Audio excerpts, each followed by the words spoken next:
One plus എന്ന smart phone സ്വന്തമാക്കുക എന്നത് വെറും ഒരു കാര്യം മാത്രമായിരുന്നില്ല. അതൊരു വലിയ നേട്ടമായാണ് അന്ന് കണക്കാക്കപ്പെട്ടിരുന്നത്. ആപ്പിളിന്റെയോ സാംസങ്ങിന്റെയോ ഫോണുകൾ വാങ്ങാൻ നിങ്ങൾക്ക് പണം മാത്രം മതിയായിരുന്നു.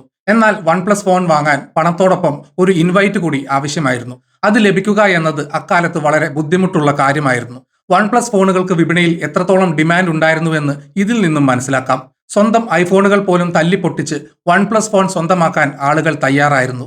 സാംസങ്, ആപ്പിൾ തുടങ്ങിയ വമ്പൻ ബ്രാൻഡുകൾ നൽകുന്ന അതേ പ്രീമിയം അനുഭവം അതിന്റെ പകുതി വിലയ്ക്ക് നൽകാൻ വൺ പ്ലസിന് സാധിച്ചു. വെറും ഒരു മാർക്കറ്റിംഗ് തന്ത്രം മാത്രമായിരുന്നില്ല അത്. 2018 ആയപ്പോഴേക്കും ഇന്ത്യയിലെ പ്രീമിയം സ്മാർട്ട് ഫോൺ വിപണിയുടെ 40% വൺ പ്ലസിന്റെ കൈകളിലായിരുന്നു. അതായത് പ്രീമിയം ആൻഡ്രോയിഡ് വിപണിയുടെ രാജാവായി വൺ പ്ലസ് മാറിയിരുന്നു. എന്നാൽ ഇന്നത്തെ അവസ്ഥ തികച്ചും വ്യത്യസ്തമാണ്. വിപണിയിൽ വൺ പ്ലസിന്റെ ഷെയർ വെറും 2.5% ചുരുങ്ങിയിരിക്കുന്നു. വമ്പൻ കമ്പനികളെ പോലും ഭയപ്പെടുത്തിയിരുന്ന വൺ പ്ലസിന് എങ്ങനെയാണ് ഈ ഗതി വന്നത്? എന്തുകൊണ്ടാണ് വൺ പ്ലസ് ഫോണുകൾ വിപണിയിൽ നിന്ന് പതിയെ അപ്രത്യക്ഷമാകാൻ തുടങ്ങിയത്? ഇതിനെല്ലാം പുറമെ വൺ പ്ലസിന്റെ സ്ഥാപകരിൽ ഒരാളായ കാൾപേ എന്തുകൊണ്ടാണ് കമ്പനി വിട്ടു പോയത്? ഈ കഥയുടെ നാൾവഴികൾ നമുക്കൊന്ന് വിശദമായി പരിശോധിക്കാം. 2014 വൺ പ്ലസ് വിപണിയിൽ എത്തിയത് തന്നെ ഫ്ലാഗ്ഷിപ്പ് കില്ലർ എന്ന പേരിലാണ്. എന്താണ് യഥാർത്ഥത്തിൽ ഒരു ഫ്ലാഗ്ഷിപ്പ് ഫോൺ? ഒരു ബ്രാൻഡ് അവരുടെ ഏറ്റവും മികച്ച സാങ്കേതികവിദ്യ ഉപയോഗിച്ച് നിർമ്മിക്കുന്ന ഫോണിനെയാണ് ഫ്ലാഗ്ഷിപ്പ് എന്ന് വിളിക്കുന്നത്.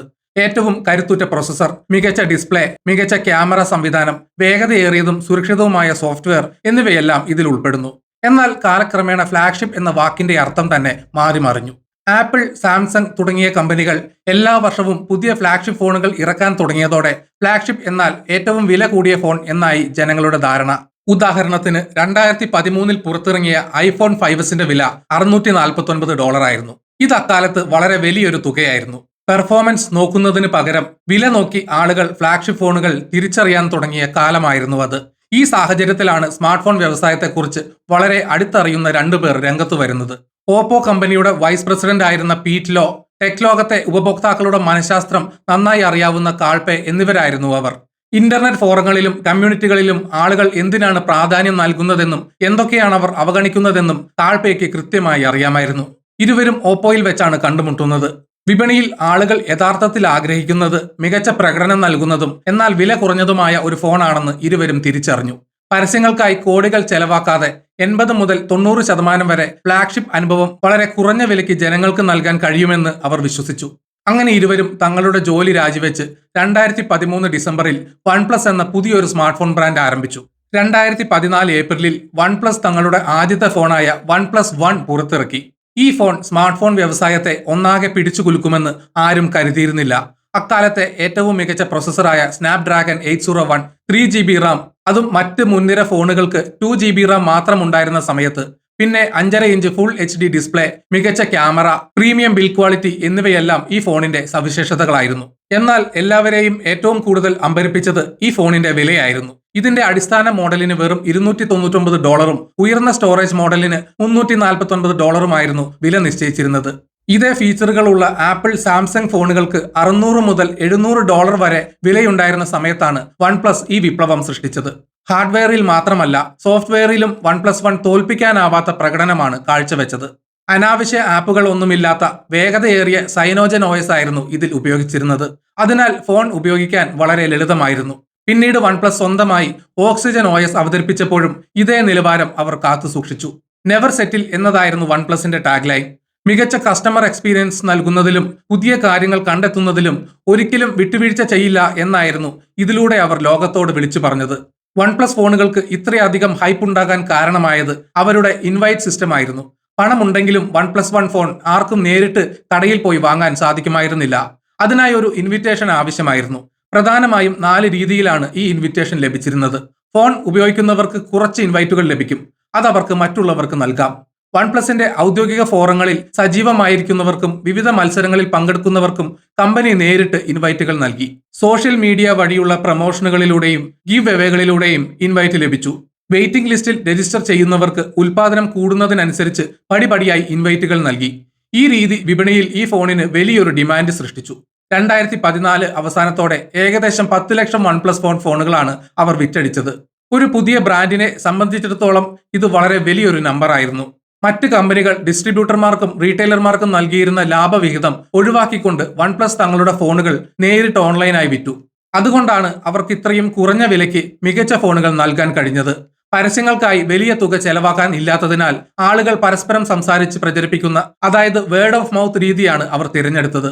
മികച്ച ഉൽപ്പന്നമായതിനാൽ ടെക് ഫോറങ്ങളിലും റെഡിറ്റിലും യൂട്യൂബ് റിവ്യൂകളിലുമെല്ലാം ആളുകൾ സ്വയം വൺപ്ലസ് ഫോണുകൾ മറ്റുള്ളവരോട് ശുപാർശ ചെയ്യാൻ തുടങ്ങി. ആളുകളുടെ ശ്രദ്ധ പിടിച്ചുപറ്റാൻ വൺപ്ലസ് ചില വ്യത്യസ്തമായ മാർഗങ്ങളും പരീക്ഷിച്ചിരുന്നു. അതിലൊന്നായിരുന്നു സ്മാഷ് ദി പാസ്റ്റ് ക്യാമ്പയിൻ. നിങ്ങളുടെ പഴയ ഫ്ലാഗ്ഷിപ്പ് ഫോൺ തല്ലിപ്പൊട്ടിക്കുന്ന വീഡിയോ പങ്കുവച്ചാൽ വെറും $1 പുതിയ OnePlus 1 ഫോൺ ലഭിക്കുമെന്നതായിരുന്നു ഈ ക്യാമ്പയിൻ. കേൾക്കുമ്പോൾ അതിശയകരമായി തോന്നാമെങ്കിലും സത്യത്തിൽ ആളുകൾ തങ്ങളുടെ ഫോണുകൾ തല്ലിപ്പൊട്ടിക്കാൻ തയ്യാറായി. ഇതെങ്ങും വൺപ്ലസിനെ കുറിച്ചുള്ള ചർച്ചകൾക്ക് വഴിവെച്ചു. എന്നാൽ 100 പേർക്ക് മാത്രമായിരുന്നു ഈ അവസരം ഉണ്ടായിരുന്നത്. 1.4 ലക്ഷത്തോളം എൻട്രികൾ ഇതിൽ വന്നിരുന്നു. ഇത് വലിയ വിവാദമായപ്പോൾ ഫോൺ തല്ലിപ്പൊട്ടിക്കുന്നതിന് പകരം ഡൊനേറ്റ് ചെയ്യാനുള്ള ഓപ്ഷനും വൺപ്ലസ് കൂട്ടിച്ചേർത്തു. അതുപോലെ സ്ത്രീകൾക്കായി നടത്തിയ ലേഡീസ് ഫസ്റ്റ് എന്ന ക്യാമ്പയിനും കടുത്ത വിമർശനങ്ങൾ നേരിട്ടു. സ്ത്രീകളുടെ ഫോട്ടോകൾ ഫോറത്തിൽ അപ്ലോഡ് ചെയ്യാനും ഏറ്റവും കൂടുതൽ ലൈക്ക് ലഭിക്കുന്ന 50 സ്ത്രീകൾക്ക് ഇൻവൈറ്റും ടീഷർട്ടും നൽകുമെന്നായിരുന്നു പ്രഖ്യാപനം. എന്നാൽ ഇതിനെതിരെ തെറ്റായ രീതിയിലുള്ള ആരോപണങ്ങൾ ഉയർന്നതോടെ മണിക്കൂറുകൾക്കകം വൺപ്ലസ് ഈ കോൺടെസ്റ്റ് പിൻവലിച്ചു. ഇത്തരം തെറ്റുകൾ തിരുത്തുന്നതിലൂടെ ഉപഭോക്താക്കളുടെ അഭിപ്രായങ്ങൾക്ക് വൺപ്ലസ് വലിയ വില കൽപ്പിക്കുന്നുണ്ടെന്ന് ആളുകൾക്ക് മനസ്സിലായി.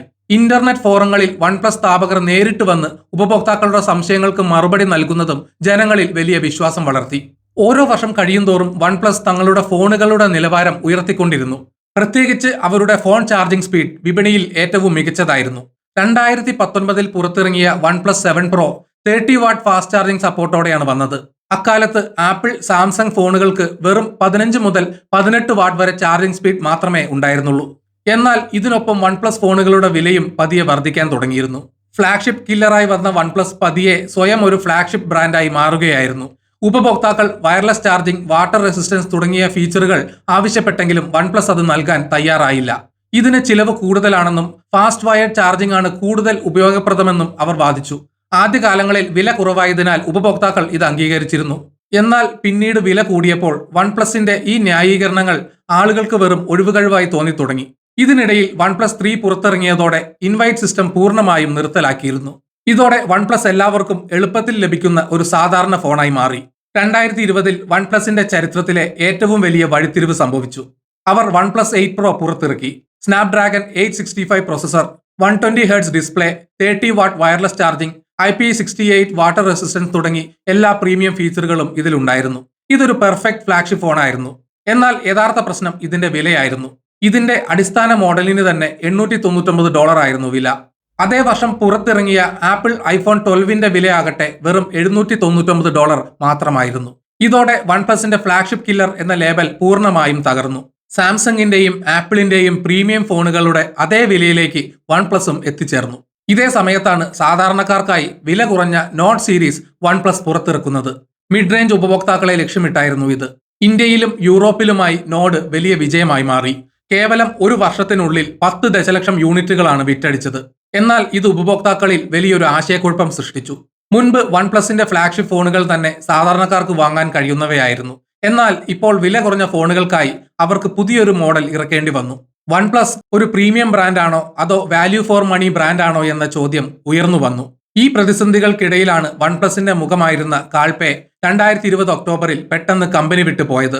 പുതിയ അവസരങ്ങൾ തേടിയാണ് പോകുന്നതെന്ന് കമ്പനി ഔദ്യോഗികമായി പറഞ്ഞെങ്കിലും വൺപ്ലസ് സഞ്ചരിക്കുന്ന വഴിയിൽ അദ്ദേഹം തൃപ്തനായിരുന്നില്ല എന്നതാണ് യഥാർത്ഥ കാരണം. വൺപ്ലസ് ഒരു മാസ് ബ്രാൻഡായി മാറുന്നത് അദ്ദേഹത്തിന് ഇഷ്ടമായിരുന്നില്ല. പിന്നീട് അദ്ദേഹം നത്തിങ് എന്ന പേരിൽ പുതിയൊരു കമ്പനി ആരംഭിച്ചത് ഇത് വ്യക്തമാക്കുന്നു. വൺപ്ലസ് ഒരു സ്വതന്ത്ര കമ്പനിയാണെന്നായിരുന്നു ഉപഭോക്താക്കളുടെ ധാരണ. എന്നാൽ BBK ഗ്രൂപ്പിന്റെ കീഴിലുള്ള ഒരു ബ്രാൻഡ് മാത്രമാണ് OnePlus. Vivo, Realme, Oppo, IQ എന്നിവയെല്ലാം ഈ ഗ്രൂപ്പിന്റെ കീഴിലാണ് പ്രവർത്തിക്കുന്നത്. കാൾപേ പോയതിനു ശേഷം 2021 ജനുവരിയിൽ വൺപ്ലസും ഓപ്പോയും ഔദ്യോഗികമായി തങ്ങളുടെ ഉൽപ്പന്നങ്ങളുടെയും സോഫ്റ്റ്വെയറുകളുടെയും വികസനം ഒന്നാക്കുകയാണെന്ന് പ്രഖ്യാപിച്ചു. പ്രവർത്തനക്ഷമത കൂട്ടാനും അപ്ഡേറ്റുകൾ വേഗത്തിൽ നൽകാനും ഇത് സഹായിക്കുമെന്നായിരുന്നു കമ്പനിയുടെ വിശദീകരണം. എന്നാൽ ഉപഭോക്താക്കളെ ഇത് വലിയ തോതിൽ നിരാശപ്പെടുത്തി. വൺപ്ലസിന്റെ ഏറ്റവും വലിയ സവിശേഷതയായിരുന്ന ക്ലീൻ ആൻഡ് ഫാസ്റ്റ് ആയ ഓക്സിജൻ OS ഓപ്പോയുടെ കളർ OSമായി ലയിപ്പിക്കുമോ എന്നതായിരുന്നു അവരുടെ ഭയം. ഓപ്പോയുടെ കളർ OS അനാവശ്യ ആപ്പുകളും ബഗ്ഗുകളും നിറഞ്ഞതായിരുന്നു. ജനങ്ങളുടെ ഈ ഭയം പിന്നീട് സത്യമായി മാറി.